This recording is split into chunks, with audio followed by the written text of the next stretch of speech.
Salut à tous, amis mancuniens, supporters des Red Devils, j'espère que vous avez la pêche. Moi pour ma part, je vais très bien, je suis super content de vous retrouver pour un nouveau débrief. On va analyser cette rencontre qui opposait Manchester United à Aston Villa. Match qui comptait pour la 30e journée de Premier League. C'était un petit peu un choc pour cette journée de championnat. Le troisième de Premier League qui recevait le quatrième. Victoire très importante des hommes de Michael Carrick. 3-1 à Old Trafford. Casemiro avait ouvert la marque à la 53e minute de jeu. À la 64e, Ross Barkley égalise pour les Villains. 71e, Matheus Cunha redonne l'avantage aux Red Devils. Et à la 81e, Benjamin Šeško a sur les 3 points. Et grâce à ce succès, les Mancuniens confortent un petit peu plus leur place en Ligue des Champions. Le classement de Premier League s'affiche juste ici. Donc on conforte cette troisième place avec 54 points au compteur. On compte désormais 3 points d'avance sur Aston Villa 4e. On a fait une très belle opération avec ce résultat face aux Villains. Donc on prend 3 points d'avance sur Aston Villa. On conforte notre place dans le top 4, synonyme de qualification directe pour la prochaine Ligue des Champions. Avant que le débrief commence, on s'abonne à la chaîne si ce n'est toujours pas fait en cliquant sur le bouton s'abonner. On clique sur la petite clochette pour recevoir toutes les notifications dès qu'une nouvelle vidéo sort. On laisse un petit like et on lâche un petit commentaire en dessous de la vidéo. Bon, on va parler de ce qui s'est passé durant ce match face à cette équipe d'Aston Villa. Avant le coup d'envoi, beaucoup de journalistes, beaucoup de supporters se posaient la question par rapport à la dynamique de Manchester United suite à la défaite face à Newcastle il y a une dizaine de jours. On se disait tous, est-ce que Michael Carrick va retrouver les mots pour justement redonner de la confiance à l'équipe? Est-ce que l'effet Carrick a pris fin? Tout le monde se posait la question par rapport à ça. Et vu le match face à Aston Villa, l'effet Carrick est toujours présent. Malgré la défaite face à Newcastle il y a une dizaine de jours, l'effet Carrick est toujours présent. On le voit, on l'a bien vu, même si la première période, ok, elle n'était pas exceptionnelle, on ne va pas se mentir. La première période, il y avait beaucoup de déchets techniques, pas mal de glissades, manque de vitesse, manque d'intensité. On sentait que Manchester United, c'était assez moyen ce qu'on avait proposé. Alors c'est vrai, on s'est créé des situations avec Bruno Fernandes, avec Bryan Mbeumo, avec Matheus Cunha.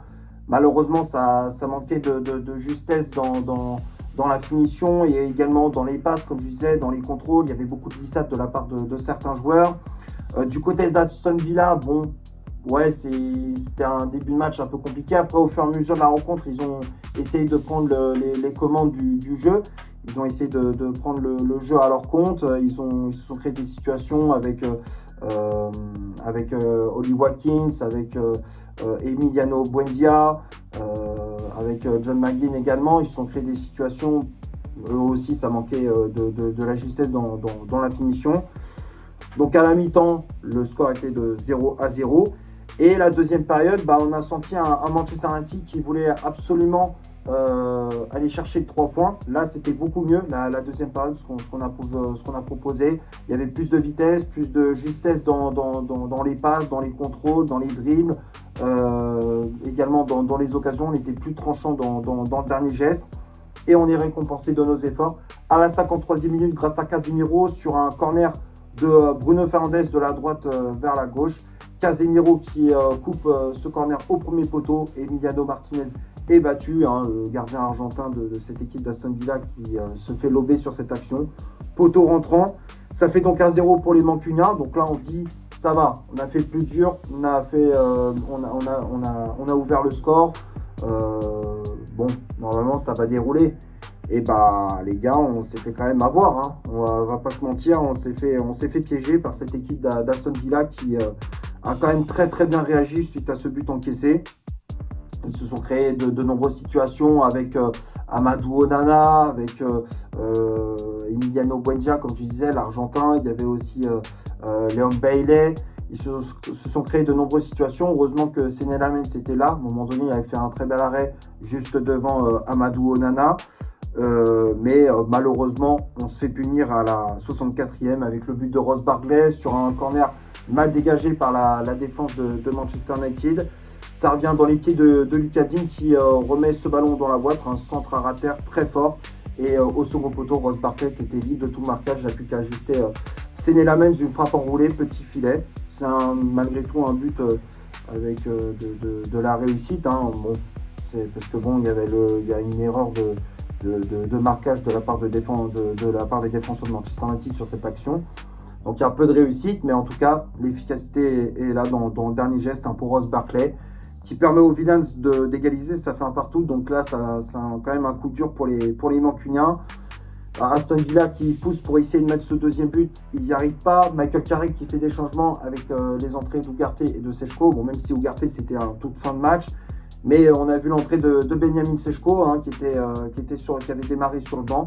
Et on voit encore une fois l'effet Sechko dès qu'il rentre en jeu, tu sens que l'attaque de United elle est beaucoup plus tranchante. Dans les duels, on gagne beaucoup plus de duels. On attire, on va dire que Sechko, c'est un peu un aimant pour les défenseurs adverses, tu vois. Il arrive à attirer les défenseurs et donc créer des espaces pour justement les ailiers comme Bryan Mbeumo, Matheus Cunha ou encore Amad Diallo. Et à la 71e minute, on reprend l'avantage grâce à justement Matheus Cunha sur une belle remontée de balle de Casemiro. Le Brésilien qui trouve sur le côté gauche Bruno Fernandes qui en une touche de balle, magnifique passe de Fernandes dans le dos de la défense d'Aston Villa. Cunha qui prend de vitesse les défenseurs des Villains et il ajuste parfaitement Emiliano Martinez d'une frappe croisée. Pied gauche, 2-1, United qui reprend l'avantage. Et là on a senti que les Red Devils avaient la maîtrise du jeu, contrôlaient le match. Et 10 minutes après le but de Cunha, on met un troisième avec Benjamin Sechko sur une très belle action, un reversement de jeu de Casemiro qui trouve de l'autre côté Matheus Cunha qui prend le dessus sur le défenseur d'Aston Villa. Et Cunha qui centre. Bon, après, il y avait de la réussite parce que tu vois qu'Amadou Onana rate son dégagement, c'est contré par un de ses coéquipiers. Et ça revient dans les pieds de Sechko qui était dos au but et qui parvient à se retourner, à enchaîner avec une frappe en pivot avec de la réussite parce qu'elle a été déviée par un des défenseurs d'Aston Villa. Je crois que c'était Konsa, si je me souviens bien, qui avait dévié ce ballon. Et donc Martinez qui est battu. 3-1, United qui s'envole dans cette rencontre. Aston Villa qui a essayé de revenir, mais malheureusement, ça n'a pas suffi. Donc, victoire de Manchester United, 3-1. Et on conforte un petit peu plus notre troisième place, synonyme de qualification directe pour la prochaine Ligue des Champions. Maintenant, on va passer à la composition d'équipe que Michael Carrick a aligné pour ce match. Le 11 de départ s'affiche juste ici. Donc, l'entraîneur anglais qui n'a pas changé son système de jeu, toujours ce bon vieux 4-2-3-1. Avec dans les cages le Belge Séné Lamens. La charnière centrale, c'était Lenny Yoro associé à Harry Maguire. Les latéraux, Diogo Dalot à droite, Luke Shaw à gauche. Casemiro et Kobbie Mainoo au milieu de terrain. Bruno Fernandes en numéro 10 avec le brassard de capitaine. Amad Diallo, milieu latéral droit. Matheus Cunha, milieu latéral gauche. Et en pointe, en faux numéro 9, c'était le Camerounais Bryan Mbeumo. Les changements effectués par l'entraîneur mancunien. Donc, comme je disais, on a vu l'entrée de Manuel Ugarte à la place de Casemiro au milieu de terrain. Donc, ça, c'était en toute fin de match. Et l'entrée de Benjamin Sechko à la place de Bryan Mbeumo. Que dire sur cette compo? Bon, pas grand chose de la part de Michael Carrick. Il n'y a pas eu d'énormes surprises. Le seul changement qu'on a remarqué dans ce match, dans le 11 de départ, c'est la titularisation d'Amad Diallo.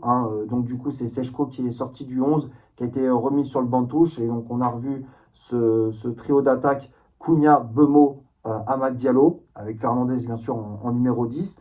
Mais voilà, par ce petit changement-là, bon, il n'y a pas d'énormes surprises. C'est plus ou moins du classique. On a revu le duo au milieu de terrain Casemiro-Kobbie Mainoo qui a fait encore une fois un très très bon match. Une charnière centrale Maguire-Yoro qui tient la route également. Et puis voilà, quoi. Comme je disais, c'était du classique. Michael Carrick qui a fait pas beaucoup de changements, mais peu de changements qu'il a effectués, ils sont efficaces, ils sont payants. Ugarte qui a fait une bonne entrée. Puis Sechko également qui a fait une excellente entrée, qui encore une fois, dans ce rôle de super sub, il est efficace, il rentre, il marque son petit but. Franchement, c'est cool. C'est cool. Sechko qui, même si c'est pas un titulaire indiscutable à Manchester United depuis que Carrick est arrivé, malgré tout, il en empile les buts. C'est cool pour la confiance de l'attaquant slovène. Donc voilà, tout roule pour le coach anglais. On va passer maintenant du côté des statistiques de cette rencontre. On va commencer par Manchester United. Les Red Devils ont eu 52% de possession balle, 12 tirs réalisés dans le match, dont 6 frappes cadrées, 479 passes, donc 410 de réussi.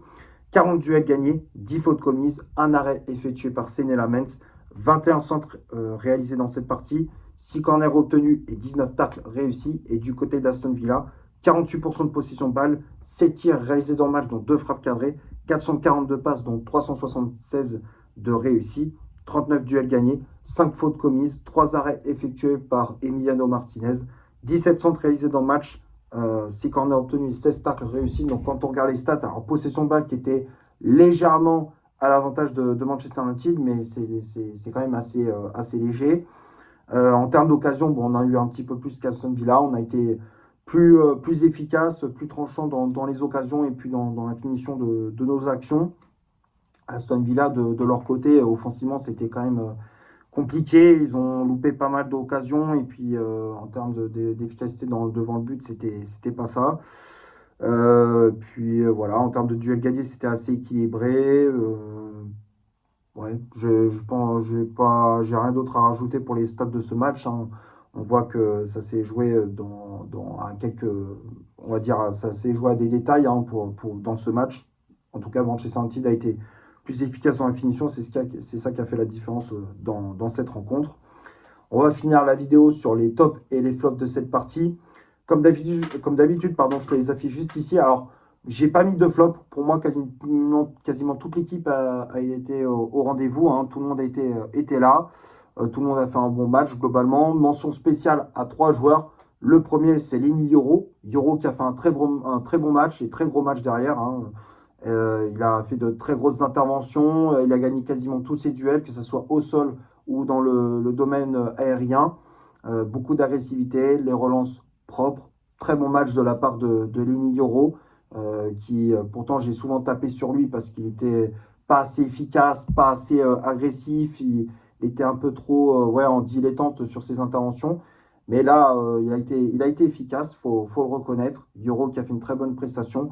Bruno Fernandes, encore une fois, masterclass de la part de Bruno Fernandes, qui est double passeur sur le premier but de Casemiro et sur le deuxième, hein, le but de Matheus Cunha. Passe à l'aveugle, techniquement c'était très très propre. Les contrôles, tout. Enfin, tu vois qu'il est vraiment en confiance, hein, ces derniers temps. Bruno Fernandes, ça fait une très très bonne performance. Ça fait plaisir de le voir à ce niveau-là. Et puis Benjamin Šeško qui, encore une fois, comme je disais, ce rôle de super sub lui va super bien. Il rentre en jeu, il marque son petit but et ça fait, je crois, au moins 4 ou 5 fois qu'il le fait.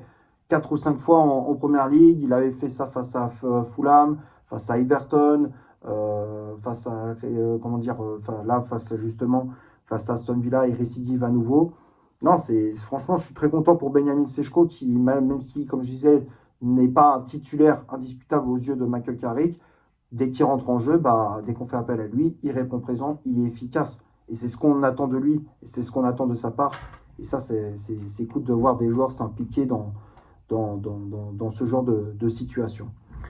Je pense avoir fait le tour pour ce Manchester United Aston Villa. J'espère que le débrief vous aura plu. D'ici là, portez-vous bien. On se retrouve pour une prochaine vidéo. Ciao et comme un United.